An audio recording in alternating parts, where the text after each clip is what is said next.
கார்த்திகை தீபத்துக்கு இந்த மாதிரி ஒரு ஸ்பெஷலான அடை செஞ்சு பாருங்க. இது ரொம்ப ஹெல்த்தியானதும் கூட, ரொம்ப டேஸ்டாகவும் இருக்கும்.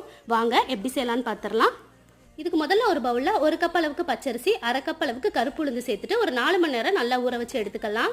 இப்போ ஒரு மிக்சி ஜாரில் ஊற வச்ச அரிசி, உளுந்து, 1 ஸ்பூன் மிளகு, 1 ஸ்பூன் சீரகம், 1 ஸ்பூன் கல்லுப்பு சேர்த்துட்டு நல்லா நைஸாக அரைச்சி எடுத்துக்கலாம். இந்த அளவுக்கு கெட்டியாக அரைக்கணும். இப்போ இதை அப்படியே ஒரு பவுலுக்கு மாற்றிட்டு 1 கொத்து கருவேப்பிலை பொடியாக கட் பண்ணி சேர்த்துக்கலாம்.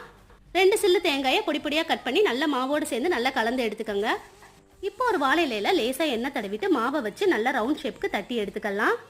தட்டி எடுத்துட்டு அங்கங்கே லேசாக ஓட்டை போட்டு எடுத்துக்கலாம். இப்போ ஒரு அடி கனமான தோசைக்கல்லை அடுப்பில் வச்சுட்டு கல் நல்லா காஞ்சதும் லேசாக எண்ணெய் தடவிக்கங்க. இதில் செஞ்சு வச்ச மாவை நம்ம இந்த மாதிரி போட்டுட்டு மேலாப்பில் வாழை இலையை எடுத்தால் நல்லா ஒட்டி வந்துடும். 2 பக்கமும் நல்லெண்ணெய் ஊற்றி சுட்டு எடுத்தோம்னா ஒரு சூப்பரான கார்த்திகை அடை ரெடி ஆயிடுச்சு. நீங்கள் இதை கண்டிப்பாக ட்ரை பண்ணி பாருங்கள். மறக்காமல் உங்கள் ஃப்ரெண்ட்ஸுக்கும் ஷேர் பண்ணுங்கள்.